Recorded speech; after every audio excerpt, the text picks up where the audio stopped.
세상에는 눈에 보이는 것을 선택했다가 치명적인 결과를 맞는 예들이 상당히 많이 있습니다. 타이타닉의 침몰 이야기가 그 대표적인 예라 할 수 있겠습니다. 1912년 4월 14일 밤에 타이타닉호의 선장인 에드워드 스미스는 그의 판단을 흐리게 뒤흔드는 상황을 맞게 됩니다. 그날 하루 동안 6차례 빙산이 있다는 전보를 받습니다. 앞서 지나간 다른 배들에게서 온 전보입니다. 북위 42도 지역에 거대한 빙산이 여러 개 발견되었다, 목격되었다는 것입니다. 아침 9시부터 밤 10시까지 빙산을 조심하라는 전보 6개, 그리고 어디에 몇 개가 있는지 자세히 받게 됐습니다. 그러나 선장이 보기에 바다는 고요하고 잔잔했습니다. 무엇보다 이 배가 최고급 배라는 자만심, 그리고 최고 속도의 기록이라는 어떤 목표, 그리고 선장은 계산했을 것입니다. 지금 속도를 줄이면 도착이 늦어지고 그로 인하여서 우리가 득을 얻을 게 없다라는 생각을 했을 것입니다. 반면에 눈에 보이는 바다는 너무나도 평온했습니다. 빙산이 있다 하더라도 충분히 피할 수 있을 것 같았습니다. 거기다가 이 배는 침몰하지 않는 배로 설계가 되었습니다. 부딪히더라도 안전한 배였습니다. 당시 타이타닉의 별명이 있었는데 절대 가라앉지 않는 배, unsinkable 배였습니다. 그렇게 불린 데에는 수밀 격벽 시스템이라 하여서 배가 침수가 있을 때에 물이 다른 지역으로 퍼지는 것을 막아주는 안전 칸막이가 잘 설계되어 있었습니다. 타이타닉 안에 16개의 구역으로 나누어져 그 16개 중에 4개의 구역까지 물이 차도 버틸 수 있게 설계되었다는 것입니다.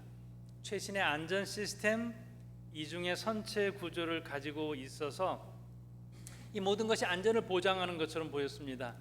선장의 선택, 경고 전보는 받게 했지만 최고 속력인 시속 22.5노트의 어둠 속의 속도를 줄이지 않았습니다. 눈에 보이는 평온함과 그리고 이분이 이 대서양을 횡단하는 데 있어서는 베테랑입니다. 하얀색 수염의 이 선장은 자신의 항해 경력과 그리고 눈에 보이는 평온함, 그리고 이런 것을 신뢰하여서 전보를 그렇게 중요하게 여기지 않았던 것 같습니다. 그로부터 2시간 후 막루의 감시원이 외쳤습니다. 정면에 빙산이 있다고. 그때는 늦은 시간이었습니다. 빠른 속도 때문에 배는 빙산을 피할 수가 없었고, 빙산의 수면 아랫부분 튀어나와 있는 빙산으로 인하여서 배 옆구리 300피트에 달하는 그러한 그 배가 이렇게 찢어지게 되었습니다. 4개의 구역까지 물에 차도 괜찮았는데 6개의 그러한 구역에 물이 침수가 되어서 피해가 상당히 컸습니다. 침몰하지 않는 배가 단 2시간 40분 만에 가라앉게 되었고 1,500명 이상이 목숨을 잃었습니다. 이 배의 문제가 기술의 부족이 아니었습니다. 충분한 경고가 있었고 속도만 조금 줄였다면 빙산을 피할 수 있었습니다. 문제는 눈에 보이는 것, 밖으로 드러난 것을 너무 신뢰했다는 것이죠. 수없이 오고 간 선장의 경험과 평온한 바다, 그리고 당장의 이익, 이런 것들이 보이지 않는 위험에 대한 경고보다 더 실제적으로 느꼈던 것입니다.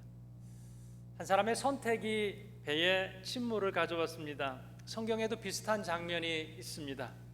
두 사람이 같은 배에 탔고 같은 길을 가다가 어느 순간 각자 다른 길을 선택한 것입니다. 바로 아브라함과 롯입니다. 두 사람은 한동안에 잘 지냈습니다.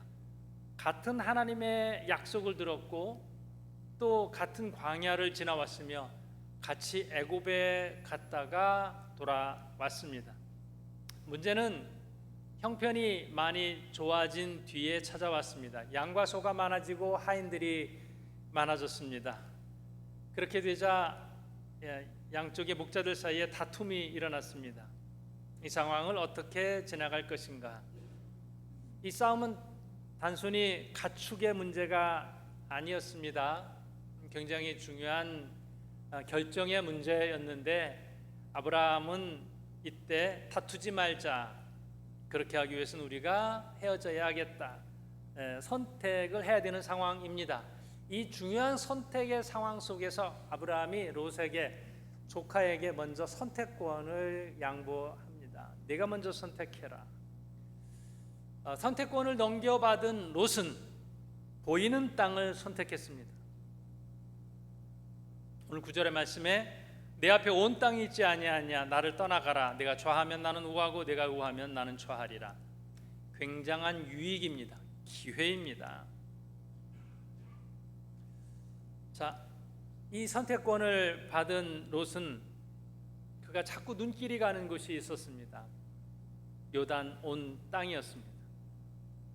그가 보니까 이러한 장점이 있었습니다. 10절에 보니까요, 이에 롯이 눈을 들어 요단 지역을 바라본즉 소알까지 온 땅에 물이 넉넉하니 여호와께서 소돔과 고모라를 멸하시기 전이었으므로 여호와의 동산 같고 애굽 땅과 같았더라. 그가 보는 것으로 인하여서 이제 눈길이 가는 것이죠. 그가 경험한 땅이 있어요. 이전에 롯이 경험한 땅은 애굽이었어요. 애굽을 다녀왔어요. 그쪽 좋아 보이는 땅을 계속 마음속에 담고 있었던 것 같습니다. 아브라함도 애굽을 갔고 롯도 애굽을 갔어요. 같이 다녀왔어요. 근데 아브라함은 이질감을 느끼는 거예요. 거부감이 있어요. 왠지 여기서는 하나님과 함께 있을 수 없고 너무 불편했어요. 그런데 같은 땅을 갔다 왔는데 롯은 여기가 너무 마음에 드는 거예요. 그리고 그 땅을 떠나왔어도 생각이 나는 거예요. 아마 애굽 땅을 떠날 때 삼촌한테 그렇게 말했을 것 같아요. 여기 더 있으면 안 돼요? 너무 좋은데요. 너무 편리하고 너무 화려하고 너무 좋아서 거기 계속 머물자고 했을지 모르겠습니다. 그리고 롯이 볼 때에 애굽 땅과 요단은 여호와의 동산 같다, 에덴 동산 같다. 에덴 동산이 있으면 이렇지 않을까요? 이렇게 표현하지 않았을까 싶습니다. 그래서 롯이 그 땅을 선택했습니다. 아마 여러 가지 상황들 고려하며 따져봤을 거예요. 그의 선택이 합리적이지 않았을까 싶습니다. 물이 넉넉했어요. 기름졌습니다. 미래적으로 보더라도 안정적으로 보였을 것입니다. 많은 것을 보았습니다. 땅의 상황, 물의 상황, 편리함과 다 계산을 해보고 결정한 것이었거든요. 그런데 가장 중요한 것은 보지 못했다는 것이 안타깝습니다. 그것은 하나님을 향한 신앙적, 하나님도 이 땅을 좋아하실까라고 하는 부분이에요. 요즘으로 생각해 볼 수 있겠습니다. 대학도 선택하고 직장도 선택하고 결혼도 선택하고 여러 가지 선택의 기로에 있는 우리 젊은이들은 어떤 기준의 선택을 하게 될지 전망도 봐야 되죠. 시장성도 봐야 하고 성공 확률도 계산에 넣어야 합니다. 자, 직장을 앞에 두는 청년들이 이렇게 말할 수 있습니다. 연봉 얼만데요? 내 커리어를 쌓는데 도움이 되는지, 내가 투자한 시간 대비 효율은 맞는지. 롯이 선택한 이 선택은 잘못된 선택이기보다는요, 익숙한 선택이에요. 내게 얼만큼 익숙한가라고 하는 부분의 선택이에요. 자, 그가 본 것은 뭐예요? 넓게 보았다라고 하지만은 굉장히 단편적인 부분만 보게 된 것이죠. 그가 보지 못한 부분이 있었을 것이에요. 소돔 사람들이 얼마나 악한지, 그 땅이 자신과 자녀들에게 어떤 영향을 나중에 줄지, 가는 곳에 하나님이 함께 하시는지. 오늘날 청년들 비슷한 질문을 하죠. 연봉에 대한 거는 당연할 것이고 스펙에 도움이 되는지 혹은 워라밸이 되는지. 저는 워라밸이 너무 중요해요. 근데 워라밸이 중요하다라고 말을 하면서도 워크는 없고 라이프만 있어요. 그것이 나를 성장시킬 수 있는지, 장래성은 어떠한지, 그것은 성과만 뽑아 쓰는 그리고 버리는 그러한 회사인지, 아니면 시간을 들여서 잘 나를 훈련시켜서 나중에 괜찮은 사람으로 바뀔 수 있는 곳인지, 내 영혼이 거기 가서는 너무나도 많은 시간과 에너지를 빼앗겨서 피폐하게 되지는 않은지, 바쁘게는 살면서도 내 마음이 점점 거칠어지지는 않은지 생각할 상황들이 있습니다. 하나님 앞에서 내가 이곳을 선택했을 때 나는 설명할 수 있는지, 이게 굉장히 중요하거든요. 하나님이 물으실 거예요. 너 왜 그 길을 선택했냐? 하나님 앞에 내가 설명할 수 있어야 하거든요. 숫자 말고 설명할 수 있는 그 선택을 해야 바른 선택이 될 것입니다. 그렇다고 해서 워라밸이 나쁜가요? 아니에요. 오히려 그 반대예요. 너무 일에만 파묻혀서 워커홀릭으로 사는 것도 하나님께서 기뻐하시지 않으시죠. 하나님께서 안식을 말씀하셨습니다. 그런데 이 롯에게 있어서 그의 선택은 그것이 목적이었다는 것이죠. 편안함이 목적이 될 때가 있습니다. 힘들지 않은 것, 남들보다 잘 사는 것, 그게 편안함이에요.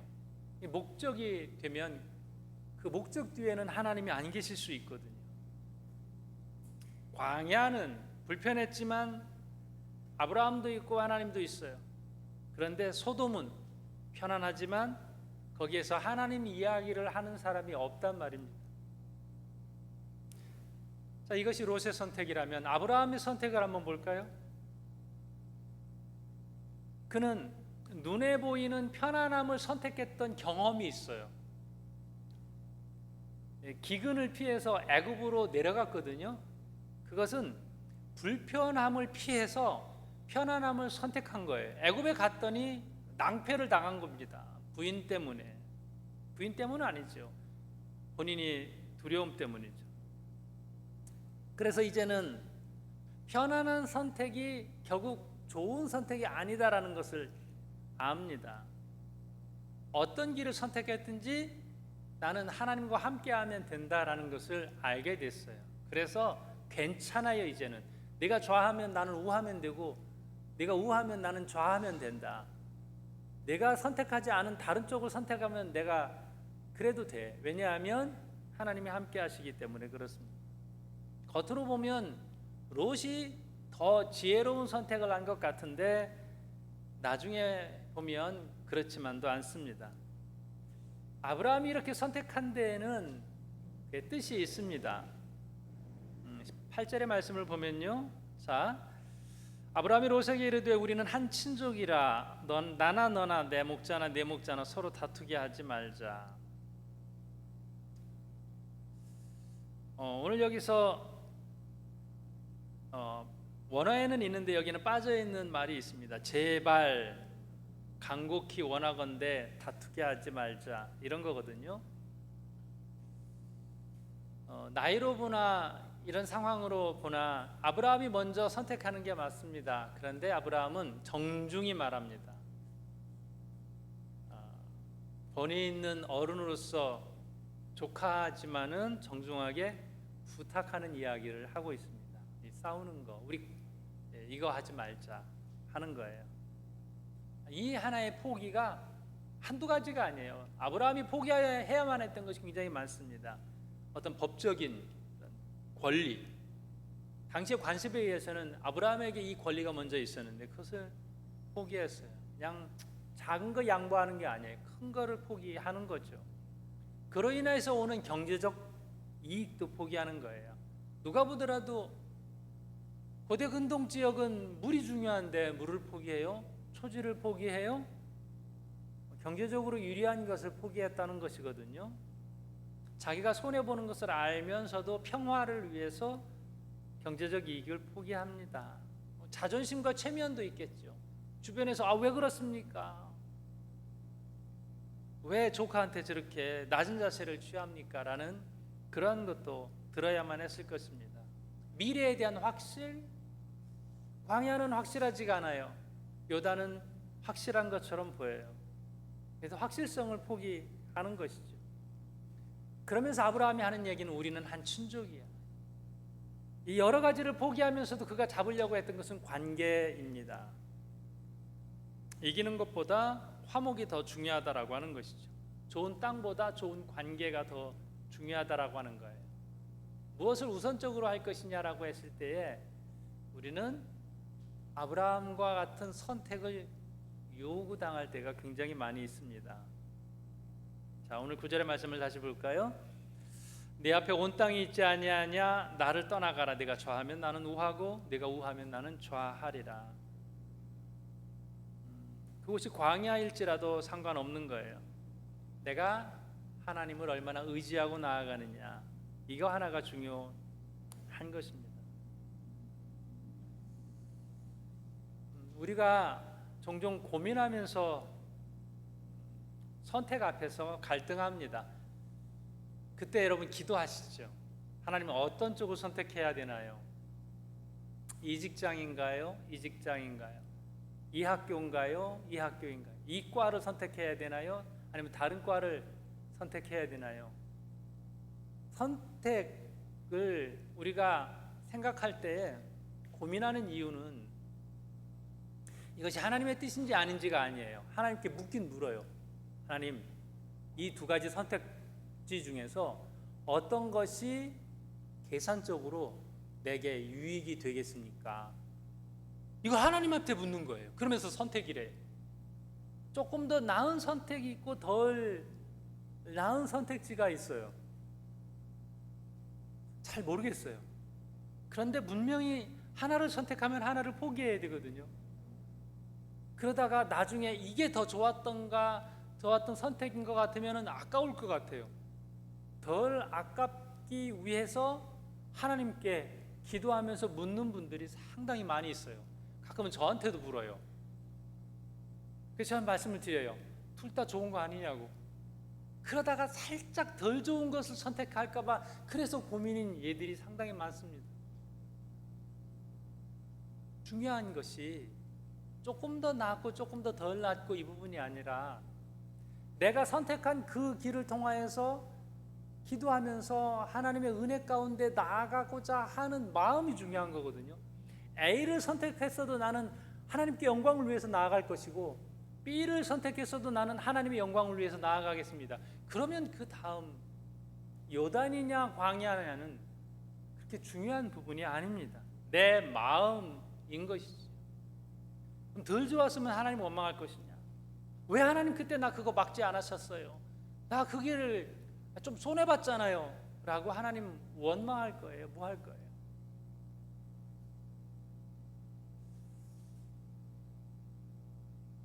롯이 선택한 그 길, 그것은 눈에 보이는 선택, 땅의 선택이었습니다.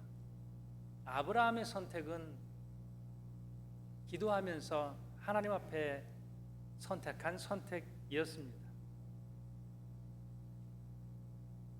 그래서 평온했죠. 덜 좋은 것을 선택해서도 마음이 평안해요. 그의 아들 이삭도 마찬가지였어요. 아브라함으로부터 이것을 배우지 않았을까 싶습니다. 가는 데마다 우물을 팝니다. 우물을 빼앗겼어요. 어떻게 해야 돼요? 우리 같으면 싸워서 다시 쟁취해야 되죠. 그쪽의 우물은 생명이에요. 양보할 수 있는 게 아니에요. 그런데도 양보했어요. 다른 데 가서 우물을 팠더니 거기서도 물이 나왔어요. 또 빼앗겼어요. 또 싸워요. 계속해서 여러 번 우물을 양보하는데 가는 데마다 하나님께서 이삭에게 우물을 주셨어요. 나중에 아비멜렉이 찾아와서 너는 여호와께 복받은 자다 인정합니다. 복이 우물을 파는 데서 오는 것, 싸워서 쟁취해서 오는 것이 아니라 하나님이 주시는 것이다. 우리가 철저하게 이것을 인정하면서 살아가는 하나님의 백성이에요. 억울할 때 있죠. 가서 따지고 싶을 때도 있고, 그런데 나에게 오는 복은 네가 주는 게 아니다. 내가 그거 가져갔어도 하나님께서 내게 복 주신다. 이 확신으로 나아가는 것입니다. 자, 오늘 14절의 말씀을 볼까요? 우리가 눈여겨봐야 될 단어가 있어요. 롯이 아브람을 떠난 후에 여호와께서 아브람에게 이르시되, 자, 롯은 아브람을 떠났어요. 갔어요. 좋은 땅 찾아서 갔어요. 아브라함은 덜 좋은 땅에 있는 거예요. 그때 하나님께서 이렇게 말씀하셔요. 너는 눈을 들어 너 있는 곳에서 북쪽과 남쪽과 그리고 동쪽과 서쪽을 바라보라. 너는 눈을 들어 바라보라. 하나님께서 그의 눈을 들어서 보게 하셨어요. 15절에 보이는 땅을 내가 너와 네 자손에게 주리니 영원히 이르리라. 하나님께서 보게 하시는 것을 보는 거예요. 눈을 들어 봐봐. 물 좋은 곳 소돔과 고모라 애국과 같은 그곳을 보지 말고 하나님께서 보라고 하니까, 하나님께서 보게 하시니까, 눈을 들게 하시니까 이제 새로운 땅이 보이게 됐습니다. 그것이 약속의 땅이에요. 하나님께서 우리에게 보게 하시는 것이 있어요. 눈을 내려서 땅에 있는 것만을 바라보면서 계산만 하면서 따져가면서 몸 화나면서 분노해가면서 그렇게 거기 있지 말고 눈을 들어 십자가를 바라보고 하나님을 바라보고 더 멀리 내다볼 때에 그때 하나님께서 주시는 은혜가 있거든요. 그러면서 18절을 이렇게 말씀을 합니다.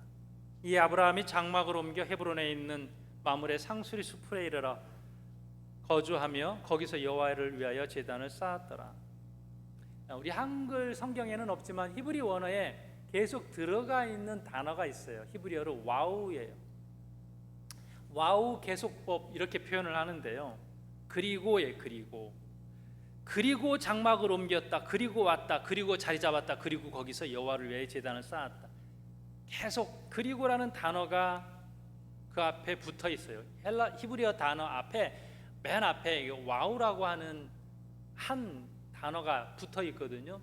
그리고예요. 그리고 이것은 하나님의 말씀에 계속 순종했다는 거예요. 그리고 하나님의 말씀에 순종해서 장막을 쳤고, 그리고 하나님의 말씀에 순종해서 거기서 떠났고 거기서 정착했고 하는 모든 것, 하나님의 말씀에 한 걸음 한 걸음 다 순종했다는 것입니다.